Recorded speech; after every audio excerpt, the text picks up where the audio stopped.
안녕하세요. 합격하는 지름길을 안내하는 제이쌤입니다.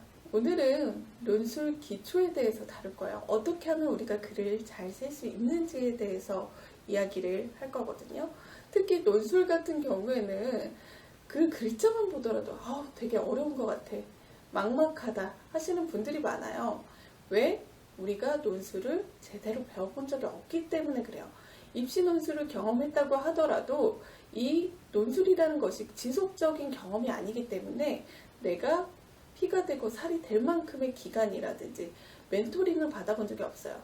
방법과 전략을 모르기 때문에 어려운 거지, 이것을 알면은 조금 더 쉬워질 수 있다 생각을 해보셨으면 좋겠어요. 논술이라는 것은 우리가 어떤 주장이나 생각에 대해서 그것이 이치에 맞는지 증명하는 글이라고 보시면 돼요. 즉, 논리를 서술함으로써 상대방을 설득시키는 글쓰기라고 할 수가 있습니다. 이 논술을 보는 이유는요, 이 논술을 통해서 우리가 평가할 수 있는 역량이 있어요. 문제를 보고 제대로 해석해서 문제를 풀 수 있는지, 그래서 분석 능력이라든지 해결 역량을 볼 수가 있고요. 또 그 글의 구성을 통해서 논리력을 갖췄는지 볼 수 있고, 또 문장을 통해서 작문 능력을 볼 수가 있어요. 즉, 이 논술을 통해서 우리 회사에서 필요한 역량을 갖춘 지원자를 뽑기 때문에 이 시험을 본다는 거예요. 회사에 들어가게 되면 우리가 수많은 문서 작업을 해야 하거든요. 어느 직무이든 상관이 없어요. 기술직이든 사무직이든 우리는 매일 문서 작업을 하게 돼요. 보고서를 쓰고 공문을 쓰고 또 제안서를 쓰고 누군가를 설득하기 위해서 글로 표현할 줄 알아야만 하는 거죠. 이러한 측면에서 봤을 때 논술은 참 유용한 공부법이라고 할 수가 있어요. 지금 시험에서 통과하는 부분들도 있지만 나중에 입사에서도 내가 그 글을 구성하고 또 내가 설득력을 어떻게 갖출 것인지 고민을 해보았을 때 조금 더 직장에 빠르게 적응할 수 있게 되거든요. 직장에 조금 더 빠르게 적응할 수 있는 부분이 되거든요. 논술에서 합격을 했다라는 것은 그러한 역량을 가지고 있는 사람이라는 것을 증명했다고 보시면 돼요. 논술을 잘하려면 우리가 세 가지를 가져야 하는데, 논술을 잘하는 사람들은 이 세 가지를 모두 갖춘 답안을 쓸 줄 압니다. 첫 번째는 바로 충실성이에요. 충실성이라는 것은 그 글의 논점을 제대로 파악하고 출제자의 의도에 맞춰 글을 서술할 줄 안다, 구성할 줄 안다는 것을 의미해요. 그래서 논점, 문제를 해석하고 논점에 맞게 구성을 할 수 있느냐, 이 부분이 충실성이라고 할 수가 있습니다.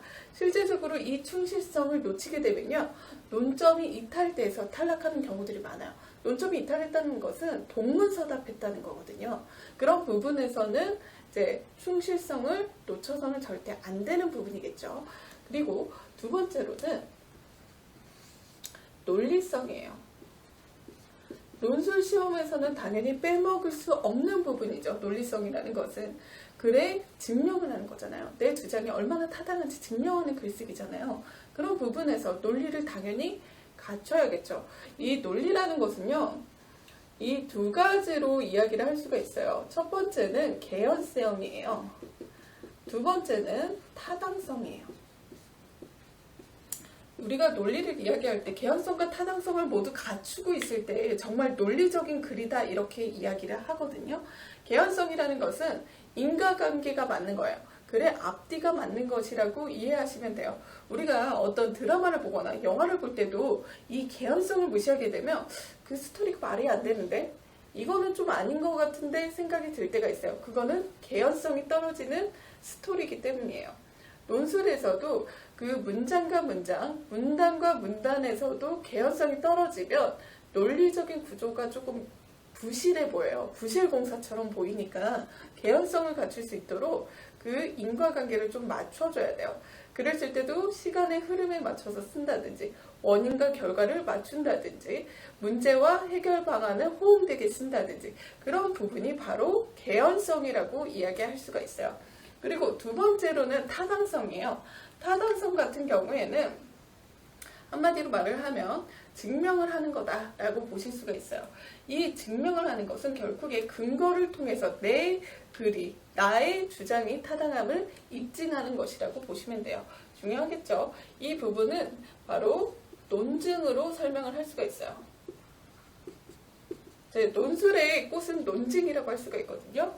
즉, 내 글의 타당함을 증명하는 거라고 했잖아요.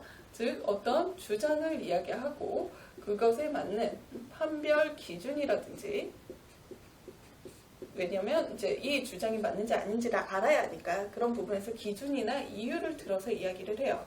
그리고 거기 뒤에 근거를 제시하죠. 이제 기준이나 이유 같은 경우에는요, 누구나 아는 사실인 경우, 그런 경우에는 우리가 생략을 하기도 해요. 이미 다 알고 있는 사실이니까 그 부분에선 주장에 대해서도 누구나 납득할 만한 이야기라고 생각이 드는 경우에는 이유를 생략하기도 해요. 하지만 주장은 반드시 근거와 함께 다녀야 합니다.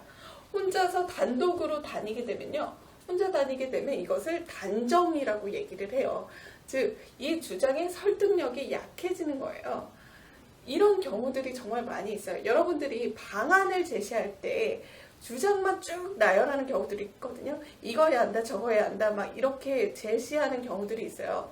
그렇게 되면 방안의 타당성이 조금 떨어져요.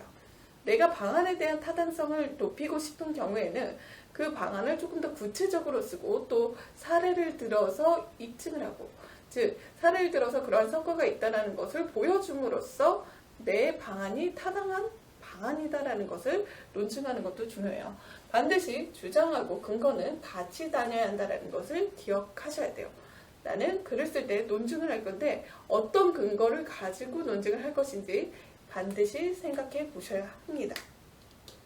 그래서 글을 쓸 때는 논증 반드시 해야 한다, 알아두셔야 하고요. 세 번째로는 우리가 이것을 갖추면 고득점으로 넘어가는 경우들이 많이 있어요. 세 번째가 바로 차별성입니다. 우리가 어떤 글을 쓰든 말을 하든 그것에 차별성이 생기려면요, 그 사람만의 소재가 있어야 돼요. 그렇지 않는 경우에는 너무 똑같고 진부하고 재미가 없어요. 우리는 새로운 것을 봤을 때 약간 호기심이 생기고 재미있게 느끼거든요. 그렇기 때문에 논술에서도 이러한 차별성을 갖추기 위한 노력을 해야 하는데 어떤 거냐면 글감을 모으는 거예요. 그러니까 나만의 답안이 나오는 데 있어서 이러한 글감을 수집할 때 누구나 다 알고 있는 내용을 배제시키는 거죠. 공부할 때 하나씩 수집해 놓는 게 좋아요. 저는 이거를 보물창고라고 이야기를 해요. 내 보물창고 안에다가 하나, 둘, 셋, 넷 이런 식으로 평상시에 모아두게 되면 이것을 나중에 써먹을 수가 있어요. 즉 어떤 주제가 나왔다. 그럼 1번 쓸까? 2번 쓸까? 고를 수가 있어요. 그런데 나의 소재가 없잖아요. 선택할 수조차 없어요. 예를 들면 이런 거예요. 4차 산업혁명에 대해서 우리가 글을 쓴다라고 이야기를 했는데 내가 어떤 소재를 가지고 시작할지 고민을 하잖아요. 그랬을 때 그 2017년도 같은 경우에는 알파고와 이세돌 구단의 대결이 있었거든요. 그때 100이면 100 다 알파고 이야기가 나오는 거야. 4차 산업혁명 주제가 논술 주제로 정말 많이 나왔는데 모든 사람들이 같은 소재를 써요. 그러면 내 답안이 차별성을 갖출 수가 없어요. 그래서 제가 학생들한테 이야기할 때 그래요. 알파고 이렇게 쓰지 말고 알파고 그 사이에서 내가 터미네이터를 꺼내고 또 뭐 모검, 뭐 이런 영화적인 소재에서 꺼내와도 되고 또 내가 알고 있는 그 캐릭터라든지 이런 것을 통해서 이야기를 해도 된다. 이것이 너무 일반화된 소재라면 그것 말고 또 비슷한 사례, 그러니까 긴밀하게 주제와 연결된 글감 소재가 있는지를 꼭 찾아보라고 이야기를 했어요. 그랬을 때 그 글감이 모였을 때 내 답안이 더 특별해질 수가 있다라고 이야기를 할 수가 있겠죠. 두 번째로는 문장이에요. 그래서 문장력을 가지고 있는 사람은 솔직히 무시할 수가 없어요. 이렇게 필력이 강한 사람들은요, 답안을 보면은 그냥 술술 익혀요. 막힘이 없고요. 그냥 너무 잘 썼어, 느낌이. 그런 부분에 있어서 논리가 약간 부족하더라도 문장이 일단 잘 이해가 되고 전달이 잘 되기 때문에 그런 부분에서 설득력을 갖는 경우들이 많이 있어요. 즉 이런 문장력을 가지려면 연습이 하루 이틀 만에 되지는 않아요. 여러 번 글을 써본 사람일수록 이 문장이 정말 강화되는 경우들이 많이 있거든요. 그러면 내가 처음부터 이 문장을 갖출 수 있느냐? 그렇지는 않아요. 내가 답안을 쓸 때 한 문장 한 문장 신경 쓰잖아요. 답안을 쓸 시간도 다 챙기지도 못할 뿐더러, 그러니까 1시간 동안 쓰기로 했는데 실제적으로 문장 하나하나씩 챙기다 보면은 몇 시간, 서너 시간은 물론이고 뭐 하루 이틀 넘어갈 수도 있어요. 그렇게 세세하게 시작을 하게 되면 실제적으로 실력을 향상시키는데 한계가 있기 때문에 문장부터 시작해서는 안 돼요. 여기 충실성부터 이렇게 내려간다라고 보시면 돼요.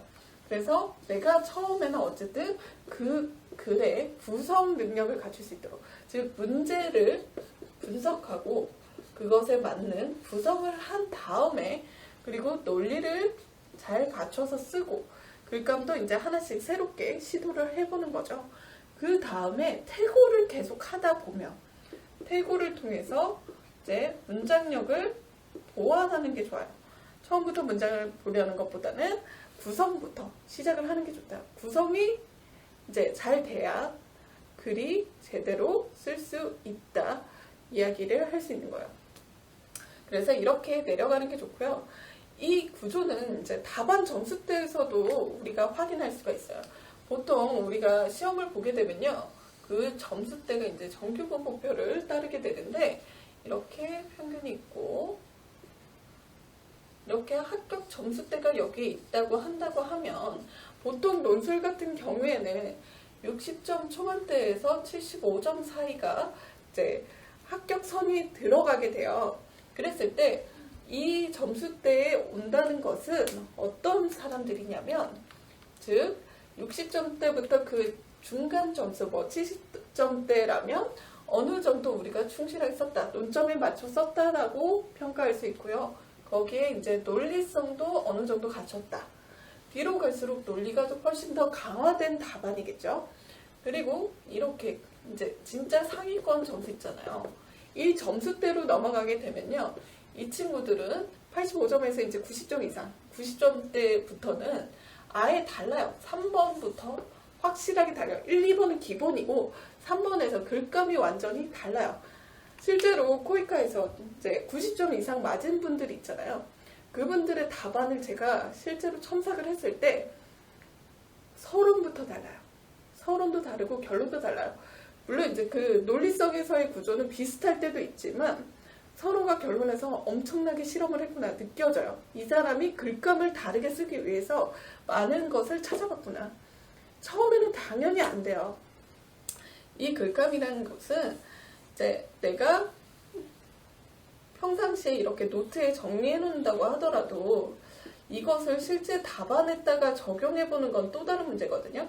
가끔 이렇게 막 답안을 써서 냈는데 전혀 상황에 안 맞는 경우도 있어요. 막 속담이나 사자성어 썼는데 이 상황에 맞지 않아서 이거는 좀 아닌 것 같은데요? 하는 경우도 있고요. 어떤 분들은 내가 알고 있는 한두 가지를 모든 사례에 막 우겨넣는 경우들도 있어요. 이렇게 하시면 안 돼요.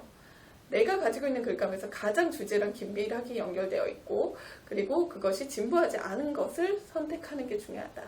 그게 아직은 내가 옵션이 많이 없지만 그것을 쌓아가는 과정이 연습 과정이다라고 생각을 하셔야 돼요. 그래서 글감에서 이런 부분들 생각해봐야 하고, 글감을 어디서 그럼 얻냐? 이제 여러분들 코이카 같은 경우에는 ODA 통합 코리아도 있고요.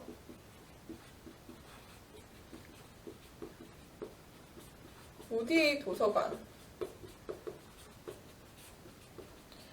이제 뭐 기타 대외경제협력연구원 뭐 이런 곳들 있죠. 즉 코이카와 관련된 기관들에서 나오고 있는 자료들, 혹은 구글링을 하기도 하고 연구자료, 논문 자료를 서칭하기도 해요. 그랬을 때 내가 이런 부분에서 이제 글감을 찾아내고 사례로도 정리를 해놓고 하는 거죠. 그랬을 때 내가 차별화하는 답안으로 넘어갈 수가 있다. 예전에 제가 94점을 맞은 분에게 본인은 어떻게 공부했어요? 라고 물어본 적이 있어요. 94점이면 높잖아요. 그래서 실제적으로 저랑 이렇게 공부했던 거 말고 본인만의 노하우가 있는지 너무 궁금해서 물어봤거든요. 그랬더니 이분이 첫 번째로 했던 거는 이 코이카에서 발간한 국제개발협력의 이해, 기초, 심화과정이 있잖아요. 그거를 6번 읽었다는 거예요. 6번을 읽었다는 것은 ODA에 대해서 너무 잘 알고 있는 거예요. 이 기관이 하고 있는 일에 대해서 잘 알고 있고 그 내용을 기반으로 하여서 그 방향성에 맞게 이제 글을 제시했던 거죠. 두 번째 같은 경우에는 이제 SDG가 17개국 그리고 코이카에서 다룬 자료도 많고 주제도 너무 많잖아요. 그런데도 이것을 파일링을 했더라고요. 이제 파일링을 하면서 주제별로 분류를 한 거죠. 그 분류를 통해서 이제 내가 어떤 글감을 쓸 것인가도 이제 정리를 해놓고 그러면서 이제 그렇게 정리를 해놓고 수시로 살펴봤다라고 이야기를 해요. 이 분류하는 작업도 정말 중요합니다. 내가 어떤 주제를 공부했을 때 이것이 너무 섞여 있으면 제대로 활용이 안 되는 경우들이 많거든요. 그렇게 하지 않으려면 주제별로 분류를 해놓는 게 좋고요. 저 같은 경우에는 이제 공부를 할 때 한 주제마다 한 페이지로 정리를 하려고 노력을 해요. 강의를 준비할 때도 마찬가지고요. 강의를 준비하기 전에는 뭐 여기저기 정리를 하다가 실제 최종적으로 강의를 진행하기 전에는 각 주제별로 딱 한 페이지씩만 두고 그걸 바탕으로 이야기를 합니다. 여러분들도 내가 어떤 주제를 공부할 때 이걸 방대하게 쌓아놓는 게 중요한 게 아니라 그 방대한 속에서 핵심적인 것을 뽑아내고 그것을 활용하려고 노력하는 게 중요하거든요. 그러려면 그것에서 발췌하고 요약하는 과정도 중요하다라는 거 생각해 보셔야 하고 이 사람의 세 번째 전략 같은 경우에는 스터디를 제대로 활용을 했어요. 이제 처음에는 어떻게 공부해야 할지를 모르기 때문에 이제 저랑 같이 스터디도 하고 첨삭도 받았지만 이게 익숙해진 다음에는 스터디를 통해서 본인의 방식에 맞춰서 진행을 한 거죠. 이제 어떻게 글을 쓰는지 이미 안 다음에는 스터디만 제대로 진행이 된다면, 즉 함께하는 사람들이 열심히만 따라와 줬다면 내가 충분히 연습이 가능하거든요. 이 친구 같은 경우에는 그 스터디원들과 모이면 이제 실전 연습처럼 답안을 쓰고 그리고 그 자리에서 태고를 하고 또 온라인으로 또 태고를 주고받고 즉 피드백을 주고받으면서 다시 한번 태고하고 이 과정 속에서 한 주에 뭐 한 개 주제를 다시 이렇게 고쳐 쓰는 과정에서 이제 실력을 쌓았고 즉 나중에는 이런 문장력까지 완전히 가져가게 된 거예요. 이 친구는 그 스터디를 되게 잘 활용한 사례라고 봐요. 코이카에서 합격하는 분들 중에 스터디를 잘 하시는 분들이 있어요. 스터디를 잘하면 나에게도 엄청난 이득이 돼요. 정보력도 갖게 되고요. 그리고 그 안에서 같이 태고함으로써 내가 부족한 부분들을 찾아서 약점을 보완할 수도 있거든요. 그런 식으로 접근을 하게 된다면 스터디도 유용하다. 그런데 이제 제대로 안 한 친구들 많으면 스터디는 조금 어려울 수도 있다. 그랬을 때 이렇게 합격한 친구들, 고득점을 받은 친구들이 이제 했던 학습 전략을 따라하는 것도 좋은 방법이다 생각해 볼 필요가 있겠죠.